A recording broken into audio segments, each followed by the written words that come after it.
Dieta alcalina, famosa y conocida alrededor de todo el mundo, en cientos de idiomas. Bienvenidos a Ciencia Podcast.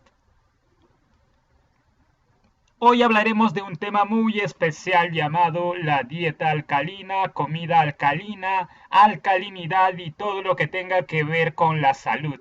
En la descripción del video podrás encontrar un índice con todos los temas y puntos que vamos a tratar hoy. Primero vamos a hablar de los antecedentes, luego del papel del pH y en los diferentes órganos del cuerpo, qué es una acidosis crónica y qué tiene que ver con las enfermedades óseas, la dieta alcalina relacionada con el músculo, suplementos alcalinos y hormonas del crecimiento, dieta alcalina y dolor de espalda. También veremos qué tiene que ver la alcalinidad con la quimioterapia, qué relación hay. Y por último daremos unas conclusiones y por último tendremos las conclusiones finales. A partir de los datos que logré recopilar es que te traigo esta información. Ya queda en ti la decisión de si seguir un camino más saludable en lo que se refiere a la alimentación o reducir poco a poco tu ingesta de comida alta en azúcares refinadas, alto en sodio, etc. Empezamos. La vida en la Tierra, como muchos la conocemos, depende de un factor. Tal vez has escuchado esta palabrita, pH. ¿Qué es el pH? Te preguntarás. Para simplificarte la cosa, el pH es solo una medida. Digamos que mide la escala de acidez o alcalinidad en las sustancias. A ver, no te preocupes, te voy a explicar qué es. Imagínate una regla o un termómetro, algo que mida, y que tiene una escala que va desde el 0 hasta el 14. ¿Cuál es el punto medio? Así es el 7. De aquí partimos. El número 7 sería un estado neutro. Si el pH tiene una medida de 7 para abajo, se dice que es un compuesto ácido. Pero si el pH es mayor que 7, estamos hablando de un compuesto alcalino. A los compuestos alcalinos también se les conoce como bases. ¿Pero qué tiene que ver el pH en esto de la vida? Es bien importante que sepas esto. Todos los organismos vivos, todos los seres vivos que van desde las células, o sea, desde bacterias, microorganismos, hongos, plantas, animales, nosotros, los humanos, necesitamos un pH adecuado para lograr sobrevivir. Eso incluye nuestros órganos. Un ejemplo de esto es el pH del suero sanguíneo. ¿Qué es el suero sanguíneo?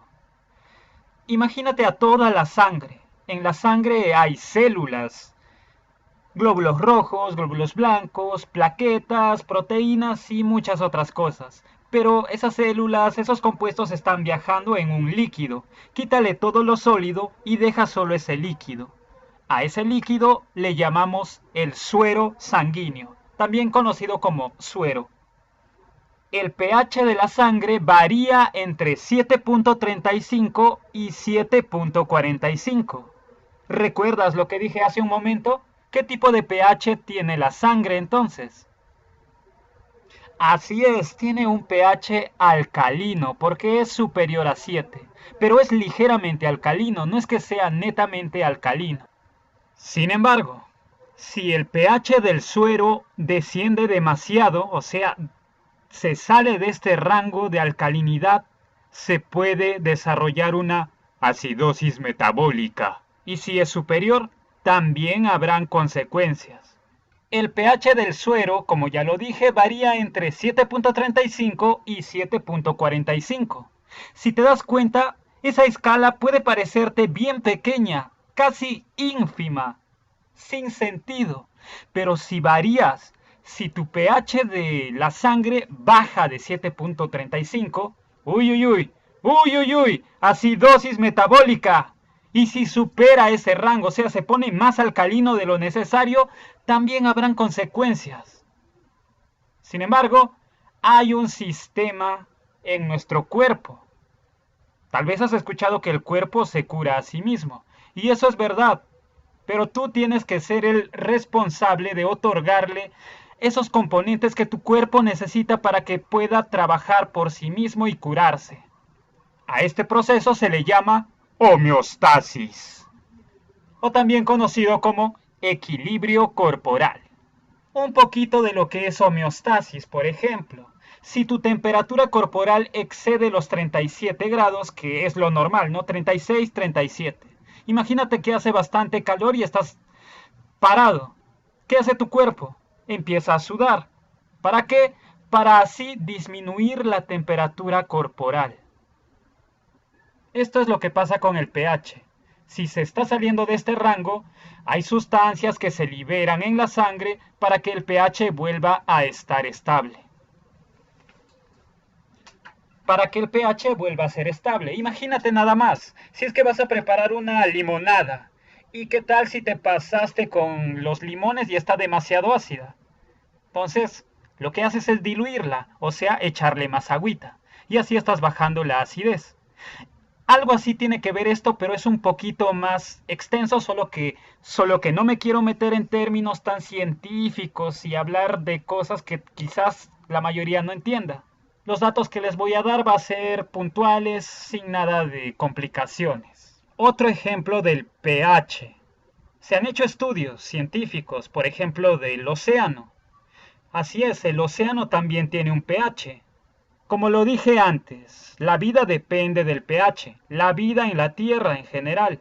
Estábamos hablando del pH del suero. El mar, así es, el océano también tiene un pH y es mucho más alcalino que el de la sangre.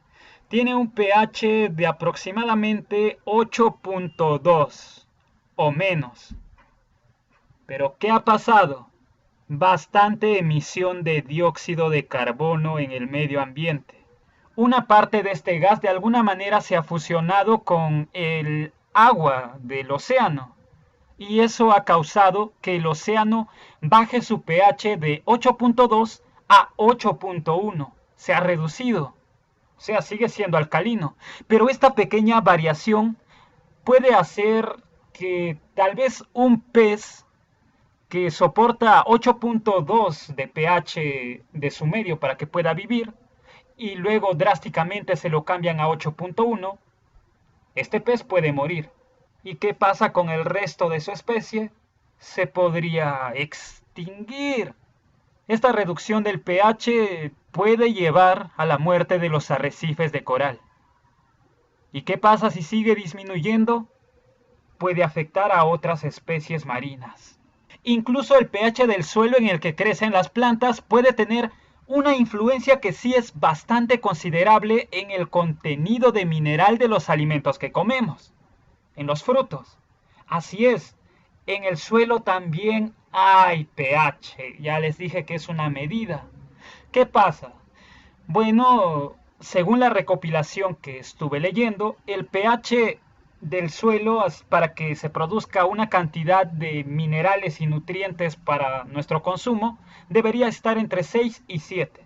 Así es, ese rango es el adecuado para nosotros poder consumir esos alimentos, entre 6 y 7 de pH. El pH ideal del suelo para la mejor disponibilidad general de nutrientes esenciales es entre 6 y 7. Si te das cuenta, son suelos ácidos, pero no tan ácidos. ¿Qué pasa si el pH del suelo es menor a 6?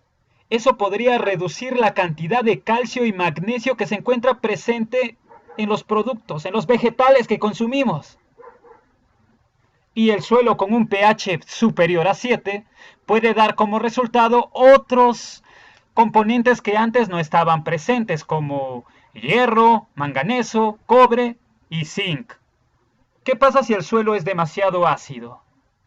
¿Qué crees que hacen los cultivadores? ¿Lo dejan ahí? No, van a buscar la manera de recuperar el pH. Entonces, ¿cómo se contrarresta esto? Le van a agregar estiércol o tal vez una piedra llamada caliza. Esto lo hacen para elevar el pH. O sea, llevarlo de, por ejemplo, 5 a 6. Estamos elevando el pH. Hablaría de otros temas como fertilizantes y todo eso que son compuestos químicos, ¿no? Pero nos estaríamos desviando del objetivo de este podcast, que es hablar de la nutrición alcalina. Entonces sigamos. Imagínate 10.000 años atrás, cómo se conseguían los alimentos. Aquellos humanos de esas épocas tenían que salir a cazar, tenían que cultivar sus propios alimentos. Pero hoy simplemente vamos a la tienda, supermercados, un pequeño mercado y compramos ahí todo lo necesario y más. Comemos más de lo necesario. Pero esa comida es procesada. Le han agregado sustancias, compuestos, micropulverizados que hacen que varíen las proporciones de ciertos iones, ciertos componentes que son esenciales para nosotros. Por ejemplo, ha habido una disminución de potasio en comparación con el sodio, y un aumento en el cloruro, en comparación con el bicarbonato encontrado en la dieta. Es decir, en los alimentos. ¿En qué alimentos? ¿En qué dieta? En la dieta moderna.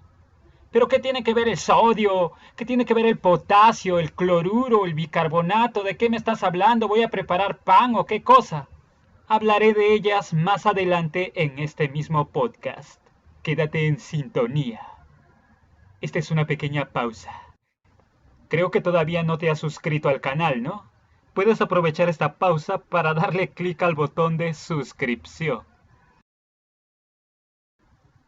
Siguiendo con los antecedentes, en Australia se hizo un estudio, pero esto fue más enfocado a niños. Así es, a los niños que iban a la escuela en etapa preescolar, pues. Y pues se les hizo un estudio con la que tenía que ver con la ingesta alta de sodio en su dieta. Y esto se asoció con un aumento en la presión arterial. Y que si consumían menor cantidad de sodio, ¿qué es lo que pasaba? Reducía la presión arterial. Y ahí vieron eso, pues, presión arterial y sodio. Puede que esté relacionado. Sodio, me suena. Así es. Cloruro de sodio. Es la sal común, la sal de mesa, la sal que le agregas a tu comida. No solo ahí, sino en los productos como galletas, pan, harinas, fideos y todo lo demás tiene partículas micropulverizadas de esto. Bueno, no todas, ¿no? Hay productos libres de esto. Por eso fíjate en las etiquetas cuando vayas a comprar. La presión arterial alta, por ejemplo, es un factor de riesgo principal para la enfermedad cardíaca y el derrame cerebral. Así que hay que tener bastante cuidado con eso de la presión. A consumir menos sodio. ¿Y qué pasa con los adultos mayores? Les hablé del potasio. La ingesta de potasio, por ejemplo, tiene un efecto protector sobre la presión arterial. Eso pasa en los adultos. En los niños, el efecto de potasio sobre la presión arterial es variable. Sin embargo, también se ha descubierto que consumir potasio en ciertas cantidades también ayuda a contrarrestar esto. Dije ciertas cantidades, no hay que excederse. Recuerda que por más que una comida o un alimento sea beneficioso, si lo consumes en exceso, se puede convertir en todo lo contrario. Ya lo dice el viejo y conocido refrán: todo en exceso es dañino, por más bueno que sea. Retomando lo del potasio y el sodio. ¿Qué ha pasado con la proporción de potasio y sodio? Antes de que existiera esta dieta moderna y todas esas comidas procesadas, había más potasio que sodio. Por ejemplo, por cada 10 átomos de potasio en nuestro cuerpo, solamente había un átomo de sodio. ¿Pero qué pasa ahora? Es todo lo contrario. Ahora hay más sodio que potasio. Por cada átomo de potasio hay 3 de sodio. Fíjate qué tal diferencia se ha revertido y puede que en los próximos años esta proporción vaya en aumento. Tienes que tomar conciencia de lo que estás comiendo. Además, como hablamos del suelo y de todo eso, ¿qué pasa? El suelo se está acidificando también. ¿Y eso qué quiere decir? Que hay menos cantidad de minerales, menos cantidad de nutrientes en los alimentos que comemos. No porque comer cebolla te hace bien, comer tomate, comer verduras te hace bien. Claro que te hace bien, pero depende del pH del suelo en el que haya sido cultivado. Mencioné el magnesio. El magnesio es muy importante. Entre una de sus tantas funciones, pues participa en la disminución de la presión arterial. Esto lo vimos con el potasio también. Además, reduce la probabilidad de desarrollar diabetes tipo 2 como prevención. Además, es importante para mantener los huesos sanos. Es decir, reduce el riesgo de padecer fracturas o quizás osteoporosis. Las personas que tienen bajos niveles de magnesio incluso pueden presentar migrañas. Magnesio, magnesio, ¿no te suena? Hablemos un poco de biología. Las plantitas son verdes, ¿no? Tienen hojas. Ese color verde está dado por una sustancia llamada clorofila. Y la clorofila es abundante, es rica en magnesio. Ahí puedes encontrar magnesio en tus vegetales, comida verde, incluso el potasio también. En próximos videos hablaré sobre la Artospira sp. Es una cianobacteria. Esta presenta una cantidad inimaginable de magnesio, hierro, proteínas y muchas otras cosas más para una dieta. Le dicen la comida del futuro, pero eso será para otro podcast. Como decíamos, ¿qué pasa con estas comidas? Así es, las comidas procesadas, la dieta moderna, papas fritas, pollo frito, comida enlatada y todas esas cosas. ¿Qué es lo que pasa con esto? Tiene poca cantidad de fibra. La fibra es elevada en algunos productos vegetales. Además es rica en grasas saturadas, azúcares simples, azúcares refinados, alto en sodio, cloruro también en comparación con el periodo de hace 200, 300 años atrás. Ahora seguramente has visto en un montón de productos unos octógonos negros que dicen alto en sodio, alto en azúcares, alto en grasas saturadas y no sé qué tanta cosa. Ahí mismo te lo están diciendo. Incluso hay algunos productos que se jactan de yo no tengo ningún octógono, pero eso no quiere decir que sea saludable.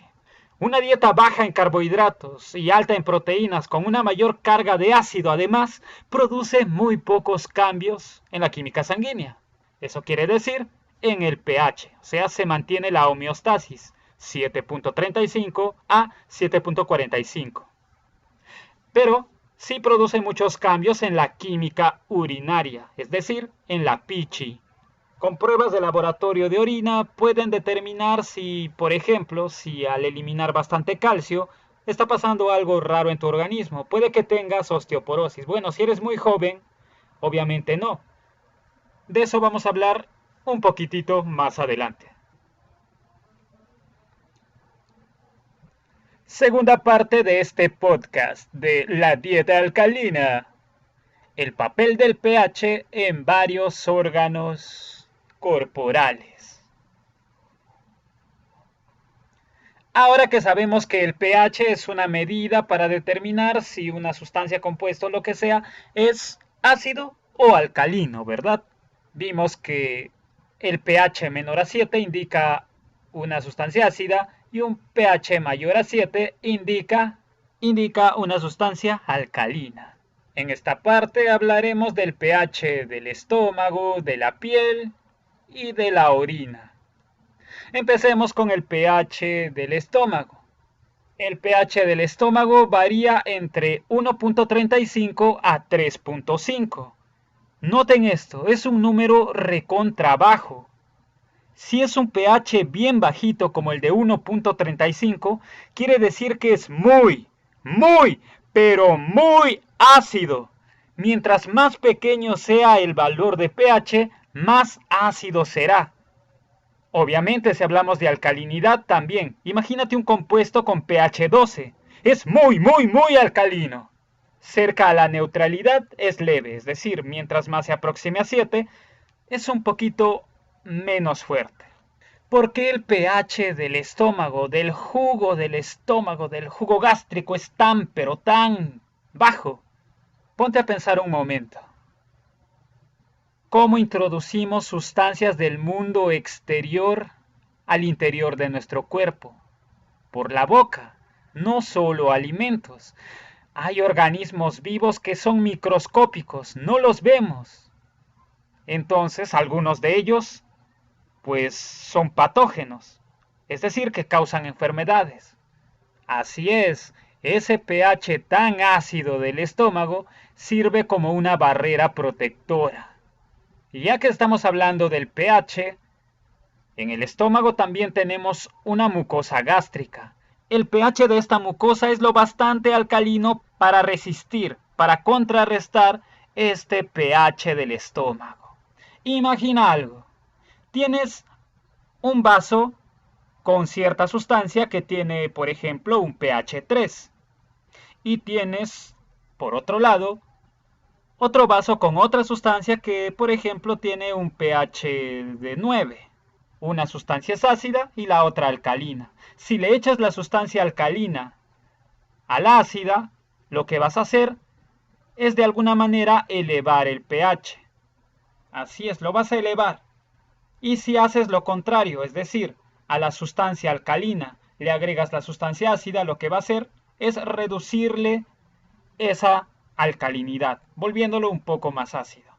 Bueno, si es que llegas a disminuirlo a menos de 7, ¿no? Ahora, quizás no te has dado cuenta de esto. ¿Alguna vez has consumido un antiácido? Tal vez sí, tal vez no. Esto es justamente lo que hace un antiácido. Su propio nombre lo dice. Antiácido, que va a luchar contra la acidez. Una vez que esa sustancia está en tu estómago, mira, el antiácido es una sustancia alcalina. Es lo bastante alcalina para contrarrestar a este pH. Es decir, llegan a tal punto de que la acidez de tu estómago va a desaparecer por un momento. No en completo, pero vas a reducir esa protección. ¿Qué pasa si ingieres algún alimento en ese proceso que tiene alguna bacteria patógena, algún microorganismo patógeno? Así es, te va a causar alguna enfermedad. A la larga puede causar bastantes enfermedades, pero ese es tema de otro podcast. Y ahora si te pones a pensar, pero hay personas que se les va consumiendo esa mucosa, es porque ahí hay algo que está interfiriendo. Puede ser alguna bacteria o alguna otra cosa que no le está permitiendo a esa mucosa generar la alcalinidad necesaria para contrarrestar a ese pH. ¿Y qué es lo que pasa? Úlcera. Ahora hablemos de la piel. La piel también es ácida. Esta tiene un rango. El pH externo de la piel, digamos que va desde 4, así es, un pH de 4. No lo podemos ver porque la piel es delgada, pero en las capas que se van internando, el pH va disminuyendo. O sea, mientras más al fondo llegue, esto lo tienes que ver con un microscopio, porque si ves así simplemente la piel dirías, ¿cómo va a haber ahí bastantes pHs? Pero para que lo tengas en cuenta, el pH externo de la piel va desde 4, o sea, es ácido, hasta 6.5 en la parte más baja, más interna. Porque el pH es más ácido afuera, lo mismo que en el estómago. Cumple una función protectora contra el medio ambiente para que no haya un sobrecrecimiento de microbios. ¿Y cómo te quitas esa carga? Pues te bañas. En las mujeres también. En la parte externa de su aparato reproductor existe un pH también bastante ácido, 4.7. Hace lo mismo que la piel. La protege contra el sobrecrecimiento microbiano. Hablamos de la orina, hablamos de pH, hablamos también de equilibrio interno, homeostasis, equilibrio corporal, les dije, ¿no? Este equilibrio interno del cuerpo, en la orina, podemos ver que el pH puede variar. Puede ser ácido, puede ser alcalino. Eso depende de la necesidad de equilibrar tu cuerpo, de equilibrar tu sangre. Imagínate que tu sangre se está acidificando mucho por los alimentos que estás consumiendo. Entonces tu cuerpo libera ciertas sustancias para contrarrestar esa acidez y llevarlo al estado alcalino. Lo sobrante se elimina por la orina. Veamos, por ejemplo, qué tipos de alimentos le otorgan a nuestro cuerpo una baja asicidad, es decir, que no es tan ácido. Lo podemos encontrar en frutas, verduras, papas, bebidas alcalinas, vino tinto, vino blanco y otras.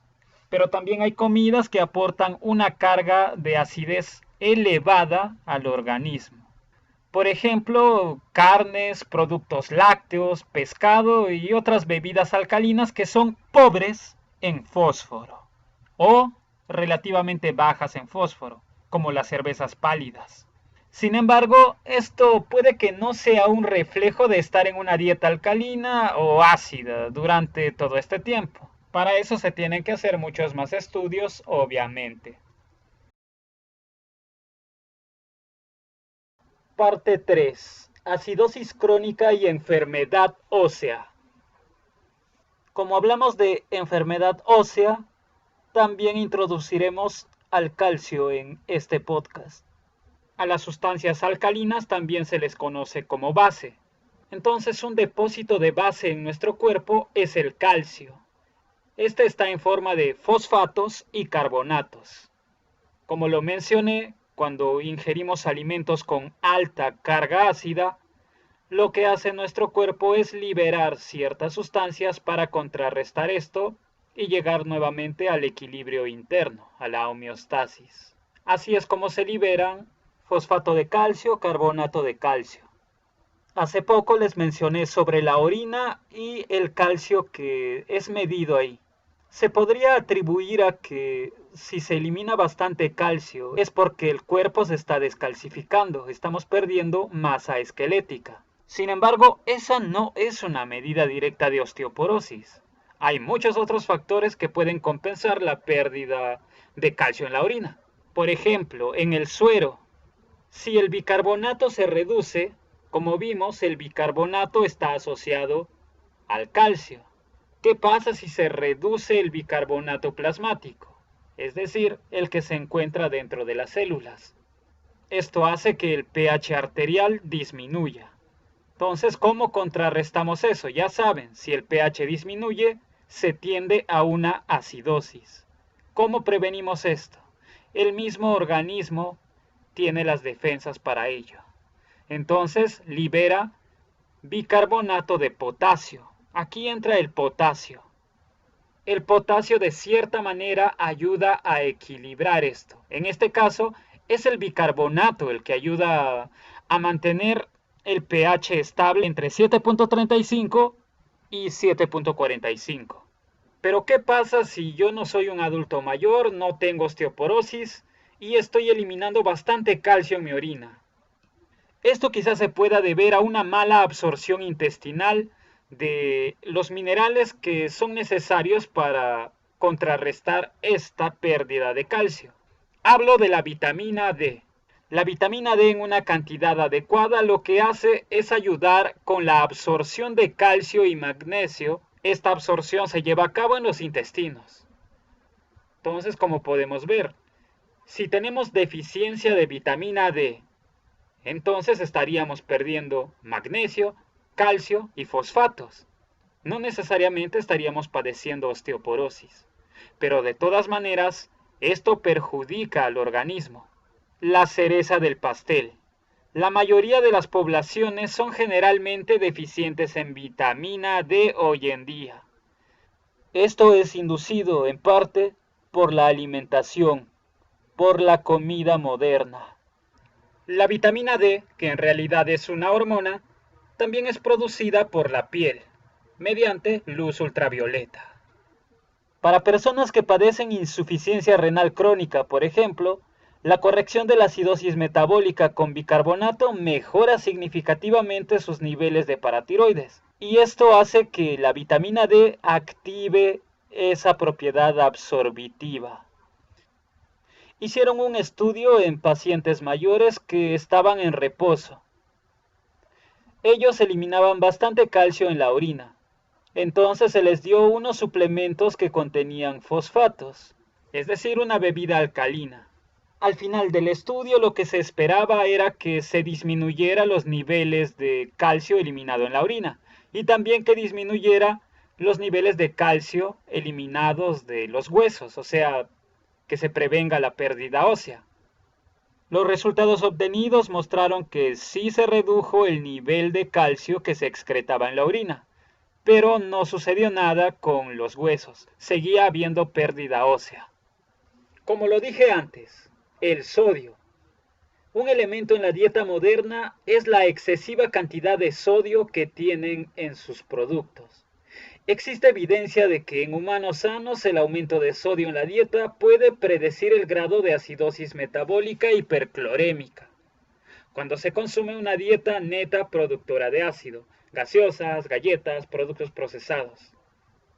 Existe evidencia de que existen efectos adversos del cloruro de sodio en la población que envejece.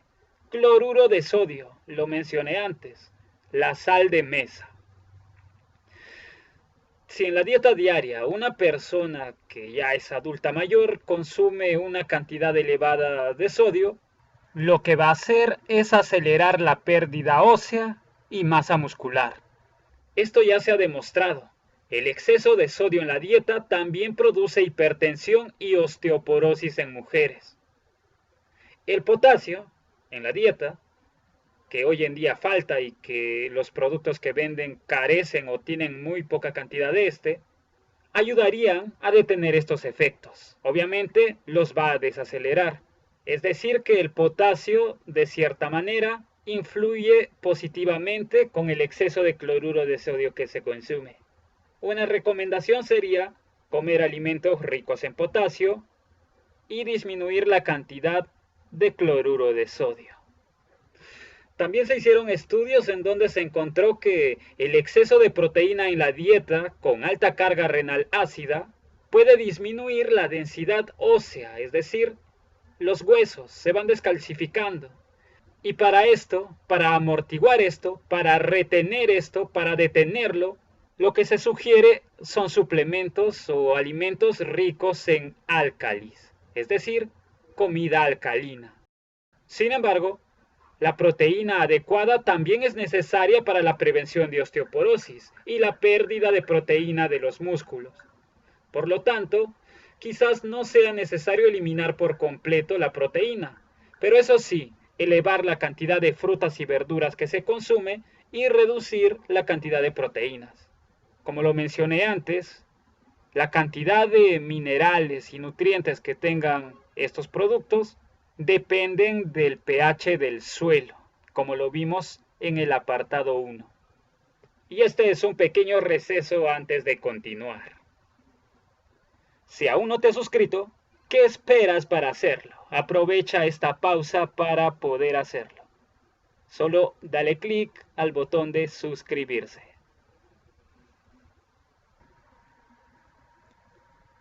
Continuamos con la cuarta parte de este podcast. Dietas alcalinas y músculo. Es bien sabido que a medida que envejecemos, hay una pérdida de masa muscular.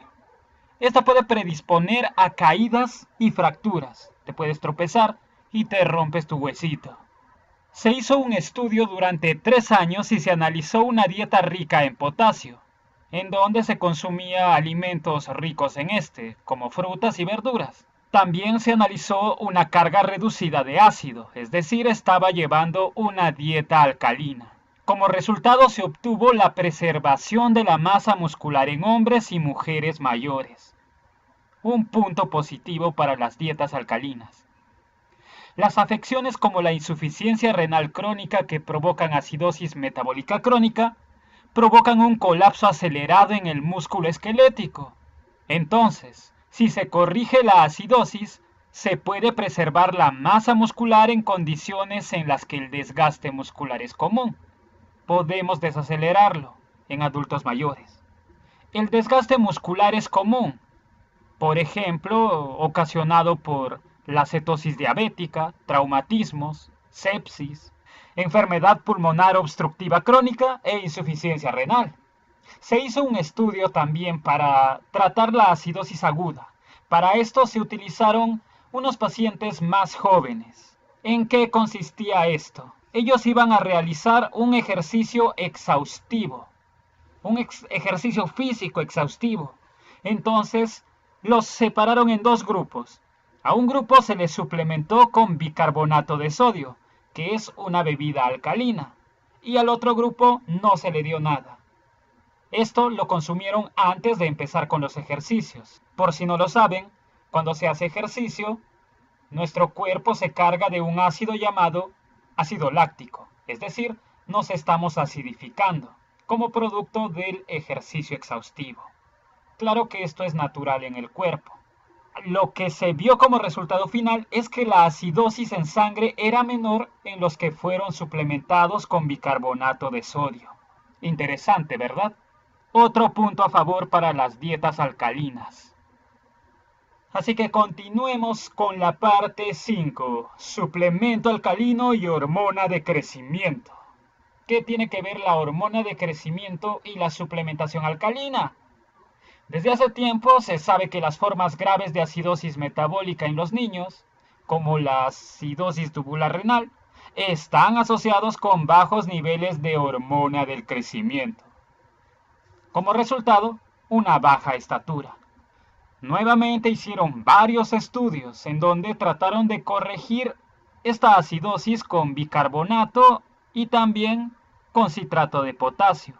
Y adivinen qué, como resultado se observó un aumento significativo de la hormona del crecimiento.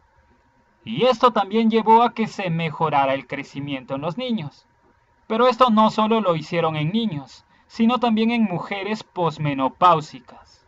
A ellas se les administró una solución de bicarbonato de sodio en su dieta. Esto con el fin de neutralizar la carga de ácido ocasionadas tras una ingesta de la famosa dieta moderna. Como resultado, también se observó un aumento significativo de la hormona del crecimiento y la osteocalcina. La osteocalcina es una proteína muy importante para la fijación de calcio a los huesos, es decir, participa en la formación de huesos. Entonces, como resultado, obtuvieron que mejorar los niveles de la hormona del crecimiento puede mejorar la calidad de vida, reducir los factores de riesgo cardiovascular, mejorar la composición corporal e incluso mejorar la memoria y la cognición. Y como era de esperarse, también se redujo la pérdida de calcio en la orina. Nos estamos acercando a la parte final. Esta es la sexta sección. Dieta alcalina y dolor de espalda. Algo cortito. En secciones pasadas les mencioné al magnesio. Esto está relacionado directamente con el magnesio. Existen evidencias de que el dolor lumbar crónico mejora con la suplementación de minerales alcalinos. El magnesio está incluido en minerales alcalinos. Con esta suplementación alcalina se observó que hubo un aumento en el pH de la sangre, es decir, volviéndola más alcalina sin salirse de su límite superior, que es 7.45. Además, también se vio un aumento en el magnesio intracelular. Es decir, el magnesio está dentro de las células, ahí es donde actúa. Si hay una cantidad suficiente de magnesio intracelular, esto hace posible que los sistemas enzimáticos funcionen eficazmente, funcionen correctamente. Y también permite la activación de la vitamina D. Sistemas enzimáticos, ¿qué es eso?, te preguntarás. Las enzimas son, por lo general, proteínas que se encargan de llevar a cabo las reacciones metabólicas en todos los seres vivos. Sin las enzimas, no existiría la vida. Si las enzimas desaparecen de nuestros cuerpos o si empiezan a trabajar mal, obviamente reaccionarán en problemas en nuestro cuerpo y puede que hasta nos lleve a la muerte. Hablaré de las enzimas en general en otro podcast. Con todo esto y más, se demostró que esto se demostró que una dieta alcalina mejora el dolor de espalda. Seguimos con la parte 7. Alcalinidad y quimioterapia. Para resumir, esto es algo cortito. ¿Qué tiene que ver el pH del suero con todo esto? Si nosotros llevamos una dieta alcalina, obviamente nuestro pH sanguíneo va a ser alcalino, obviamente sin salirse del límite superior. Se hicieron estudios en donde se comprobó la efectividad de los agentes quimioterapéuticos y cómo estos eran influenciados por este pH. Se observó que estos medicamentos eran más efectivos en un medio alcalino. Con todos estos estudios se ha sugerido que inducir alcalosis metabólica, es decir, llevar a un nivel alcalino a la sangre, a pesar de que no hay literatura científica que establezca el beneficio de una dieta alcalina para la prevención del cáncer en este momento, la alcalinización extracelular mediante el uso de bicarbonato puede mejorar la efectividad terapéutica. Hay muchos puntos a favor en las dietas alcalinas. Entonces, como punto final, veremos las conclusiones. Vimos que el aumento en el consumo de frutas y verduras en una dieta alcalina mejoraría la relación de potasio y sodio. Vimos que el sodio tenía efectos adversos en el pH del suero sanguíneo, mientras que el potasio la contrarrestaba. Además, se dijo que esto podría beneficiar la salud ósea, reducir el desgaste muscular y mitigar otro tipo de enfermedades crónicas. También vimos que el aumento de la hormona del crecimiento con una dieta alcalina puede mejorar muchos resultados desde la salud cardiovascular hasta la memoria y la cognición. También vimos que un aumento en el magnesio intracelular, que se requiere para la función de muchos sistemas enzimáticos, que lo veremos en otro podcast, es otro beneficio adicional de la dieta alcalina. El magnesio disponible, este magnesio es capaz de activar a la vitamina D. ¿Y qué pasaba con la vitamina D? Esta cumple una función importante al momento de absorber calcio en el intestino, ¿verdad? Entonces, también se vio que la alcalinidad puede resultar en un beneficio adicional para algunos agentes quimioterapéuticos que requieran un pH más alto, es decir, más alcalino.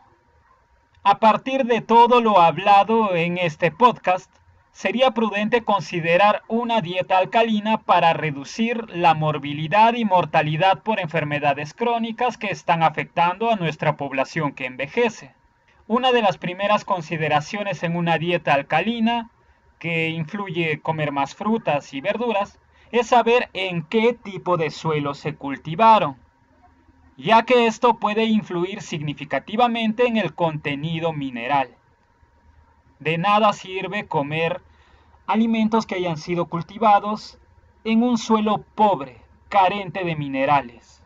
¿Cómo averiguar qué tipo de suelo es en el que creció la verdura que me estoy comiendo?